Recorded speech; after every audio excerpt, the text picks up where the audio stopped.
ஓம் ஸ்ரீ சாய்நாதாய நமக. சாய்பாபாவின் ஆசீர்வாதங்களுடன் அத்தியாயம் 11 படிக்க துவங்குகிறேன். அத்தியாயம் 11. சகுன பிரம்மமாக சாயி. டாக்டர் பண்டிட்டின் வழிபாடு. ஹாஜி சித்திக் பால்கே. பஞ்சபூதங்களின் மேல் பாபாவின் கட்டுப்பாடு. இந்த அத்தியாயத்தில் பிரம்மத்தின் அவதாரமான சகுன பிரம்மமான சாயியை விளக்குவோம். அவர் எங்கனம் வழிபடப்பட்டார், எங்கனம் அவர் பஞ்சபூதங்களை, இயற்கை சக்திகளை கட்டுப்படுத்தினார் என்பதையும் காண்போம். சகுன பிரம்மமாக சாயி. கடவுளுக்கு அல்லது பிரம்மத்திற்கு 2 விதமான வழிபாடுகள் உண்டு. 1 அவதரிக்காத நிர்குண வழிபாடு, 2 அவதரித்த சகுன வழிபாடு. இரண்டும் ஒரே பிரம்மத்தை குறித்தாலும் நிர்குணம் உருவமற்றது, சகுனம் உருவமுள்ளது. சிலர் முன்னதையும் சிலர் பின்னதையும் வழிபடுவதை விரும்புகிறார்கள். கீதையில் அத்தியாயம் 12 கூறியதை போன்று சகுன பிரம்ம வழிபாடு எளிதானதும் ஆரம்ப காலத்திற்கு உகந்ததுமாகும். மனிதனுக்கு உருவம் இருப்பதை போன்று உடம்பு, உணர்வுகள் முதலியன. உருவத்துடன் கூடிய கடவுளை வழிபடுவது அவனுக்கு இயற்கையானதும் எளிதுமாகிறது. சகுன பிரம்மத்தை சில குறிப்பிட்ட காலக்கூறு வரை வணங்கினாலொழிய நமது அன்பும் பக்தியும் அபிவிருத்தியுறாது. நாம் முன்னேறும்போது அது நம்மை நிர்குண பிரம்மத்தை வழிபட, தியானிக்க இட்டுச் செல்கிறது. எனவே நாம் சகுன வழிபாட்டுடன் ஆரம்பிப்போமாக. உருவம், யாககுண்டம், தீ, ஒளி, சூரியன், நீர், பிரம்மம் ஆகிய 7ம் வழிபாட்டுக்குரியவை. எனினும் சத்குருவே இவை எல்லாவற்றை காட்டிலும் உயர்ந்தவர். பற்றின்மையின் அவதாரமும் முழு மனதார்ந்த தமது அடியவர்களின் உறைவிடமுமான சாயியை இத்தருணத்தில் நினைவு கூர்வோமாக. அவர் மொழிகளில் நமக்குள்ள நம்பிக்கையே ஆசனமாகும். நமது சங்கல்பமாவது பூஜையை ஆரம்பிக்கும்போது சொல்லும் தெளிந்த தீர்மானம். நமது ஆசைகள் அனைத்தையும் உதறி தள்ளுதலாகும். சிலர் சாயி ஒரு பாகவத பக்தர், கடவுளின் அடியவர் என்று கூறுகின்றனர். மற்றும் சிலர் மகாபாகவத், பெரும் அடியவர் என்றும் பகர்கின்றனர். ஆனால் நமக்கு அவர் கடவுளின் அவதாரமாவார். அவர் எல்லையற்ற அளவு மன்னிப்பவராகவும், கோபமற்றவராகவும், நேர்மையாளராகவும், மென்மையாளராகவும், சகிப்புத்தன்மை உடையவராகவும், உவமை கூற முடியாத அளவு திருப்தி உடையவராகவும் இருந்தார்.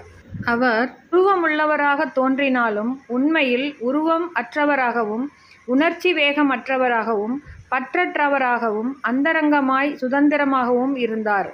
கங்கை நதி தன் கடலுக்கு செல்லும் வழியில் உஷ்ணத்தால் பாதிக்கப்பட்ட ஜீவராசிகளுக்கு குளிர்ச்சி அளித்து, புது கிளர்ச்சியூட்டி, பயிர்களுக்கும் மரங்களுக்கும் உயிரை அளித்து, பலரின் தாகத்தையும் தணிக்கிறது.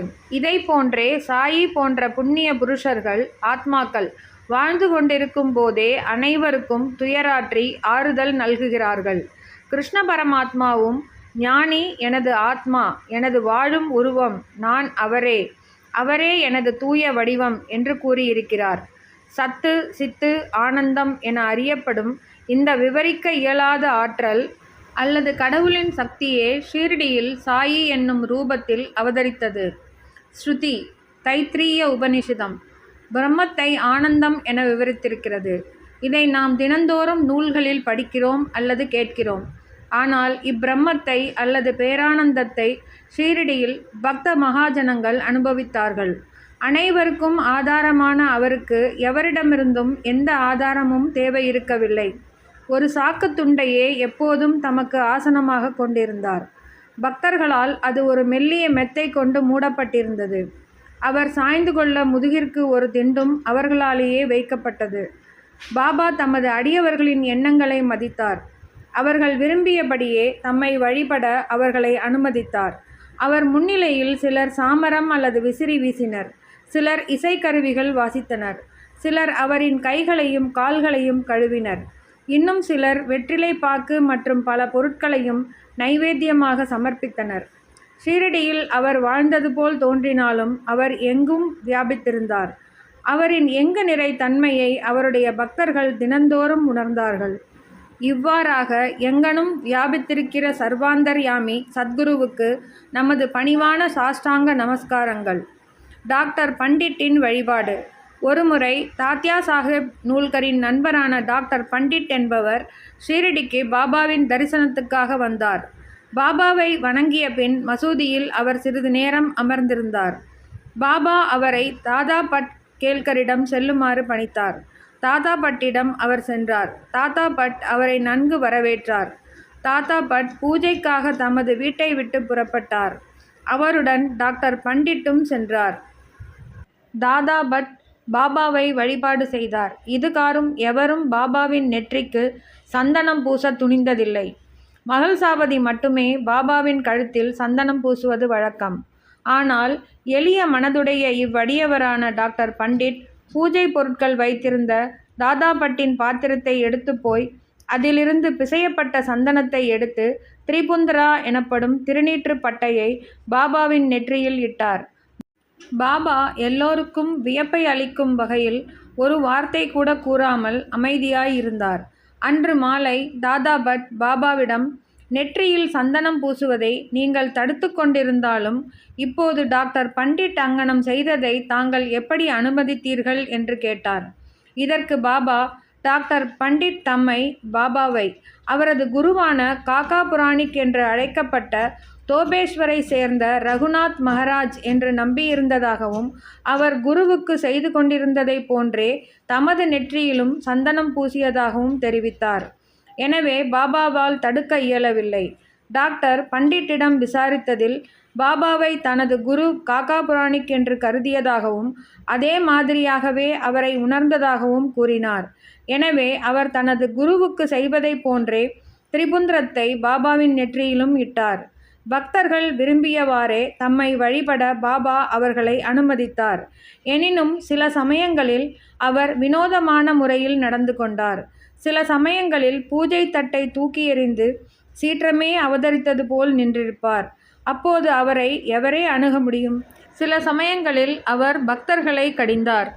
சில சமயங்களில் மெழுகை காட்டிலும் மென்மையாயிருந்தார். சாந்தத்துக்கும் மன்னிப்புக்குமான ஓர் உருவமாயிருந்தார். கோபத்தால் அவர் குலுங்குவது போல் தோன்றினாலும் அவரது சிவந்த கண்கள் சுற்றி சுற்றி உருண்டாலும் அவர் அந்தரங்கமாக பாசத்தின் தாரையாக தாயன்பு உடையவராக இருந்தார். உடனே தமது அடியவர்களை கூப்பிட்டு அவர்களிடம் தாம் ஒருபோதும் கோபமாக இருந்ததே இல்லை என கூறி, தாயார் தங்களது குழந்தைகளை உதைத்தார்களானால், கடலானது ஆறுகளை புறக்கணித்ததென்றால் தாமும் அடியவர்களின் நலன்களை அலட்சியம் செய்வேன் எனவும் பகர்ந்தார்.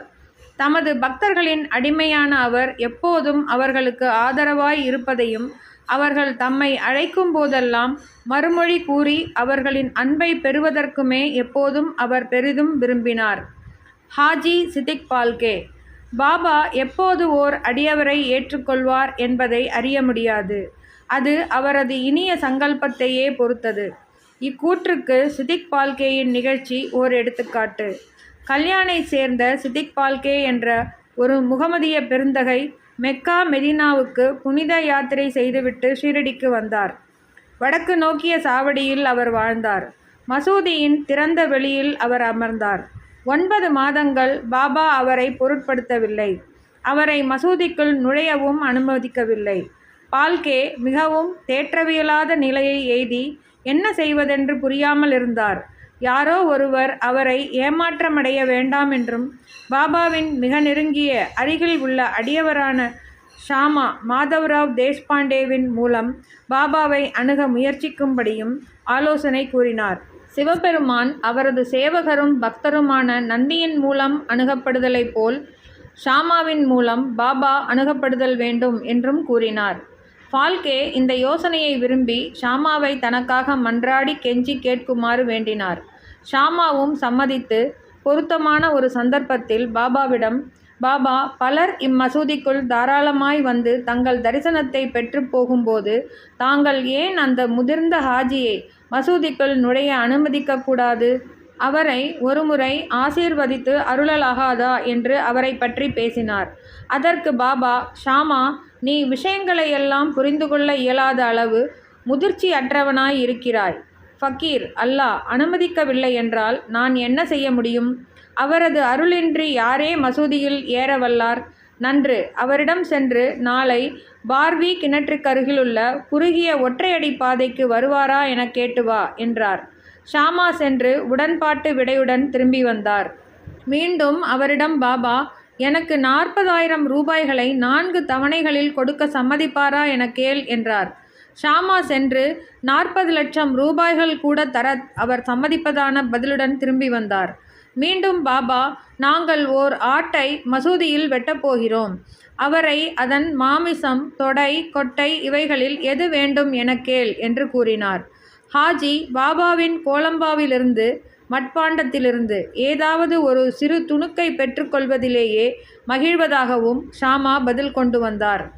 இதை கேட்டு பாபா உணர்ச்சி வசப்பட்டு தமது கையால் மட்கூஜாக்களையும் கோலம்பாவையும் விட்டெறிந்துவிட்டு நேராக ஹாஜியிடம் சென்று தமது கஃப்னியை கைகளால் பிடித்துக்கொண்டு, ஏன் உன்னை நீயே தற்பெருமைப்படுத்தி உயர்வாக கற்பனை செய்து கொண்டு முதிர்ந்த ஹாஜியைப் போல் பாவனை செய்து கொண்டிருக்கிறாய்? குரானை நீ இவ்விதமாகத்தான் கற்றுணர்ந்தாயா? நீ உனது மெக்கா தல யாத்திரை குறித்து பெருமை கொள்கிறாய். ஆனால் நீ என்னை அறியவில்லை என்றார். இவ்வாறு கடிந்து கொள்ளப்பட்டதும் ஹாஜி குழப்பமடைந்தார்.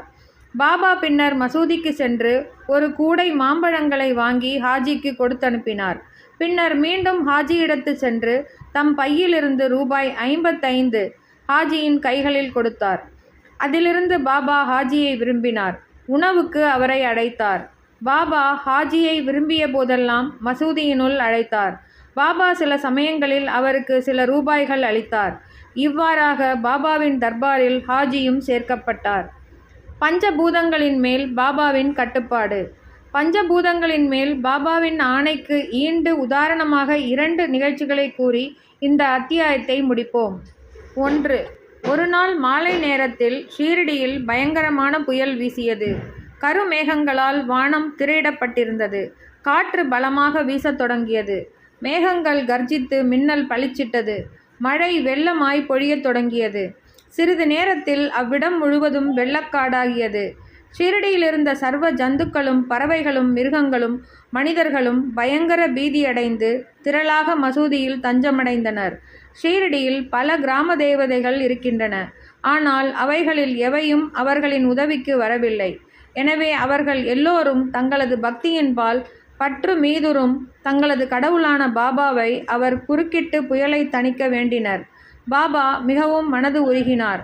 பாபா மசூதியிலிருந்து வெளிப்போழ்ந்து அதன் விளிம்பில் நின்று பெருத்த இடிமுழக்கம் போன்ற குரலில் புயலை நோக்கி, நிறுத்து, உன் சீற்றத்தை நிறுத்தி அடங்கியிரு என கூறினார். சில நிமிடங்களில் மழை குறைந்து காற்று வீசுவது நின்று புயலும் அடங்கியது. பின்னர் சந்திரன் வானத்தில் உதயமாகி மக்கள் நன்றாக மகிழ்வெய்தி வீட்டிற்கு திரும்பினர். 2. மற்றொரு சந்தர்ப்பத்தில் மத்தியான நேரத்தில் மசூதியில் துணியில் உள்ள நெருப்பு பிரகாசமாக எரியத் தொடங்கியது. அதனுடைய ஜுவாலை மசூதியின் விட்டத்தை அடைந்தது. மசூதியில் அமர்ந்திருந்த மக்களுக்கு என்ன செய்வதென்று புரியவில்லை. தண்ணீரை அதன் மீது ஊற்றும்படியோ அல்லது ஜுவாலையை தணிப்பதற்கு வேறெதுவும் செய்யும்படியாகவோ பாபாவை கேட்க அவர்களுக்கு துணிவு வரவில்லை. ஆனால் சிறிது நேரத்தில் பாபா என்ன நிகழ்ந்து கொண்டிருக்கிறது என்பதை உணரத் தலைப்பட்டார். தமது சட்காவை எடுத்து முன்னுள்ள ஒரு தூணின் மீது ஓங்கி அடித்து, கீழிறங்கு, அமைதியாயிரு என்றார். ஒவ்வொரு தடியின் அடிக்கும் ஜுவாலை கீழிறங்கத் தொடங்கி சில நிமிடங்களில் குறைந்து துணி அமைதியாகவும் சாதாரணமாகவும் ஆகியது. இவரே நமது சாயி, கடவுளின் அவதாரமாவார். தம் முன் வீழ்ந்து பணிந்து சரணாகதி அடைந்த எந்த மனிதரையும் அவர் ஆசீர்வதிக்கிறார். தினந்தோறும் பக்தியுடன் இவ்வத்தியாயத்தை படிப்பவர் எல்லா கேடுகளில் இருந்தும் விடுபடுவார். இது மட்டுமன்று, எப்போதும் சாயியின் மேல் பக்தியுடையவராகவும் அன்புடையவராகவும் இருந்து வெகு விரைவில் கடவுள் காட்சியை பெறுவார். எல்லா ஆசைகளும் நிறைவேறியவராக, அவாவற்றவராக இறுதியில் உயர்நிலை எய்துவார். ஸ்ரீ சாயியை பணிக. அனைவருக்கும் சாந்தி நிலவட்டும். தொடரும்.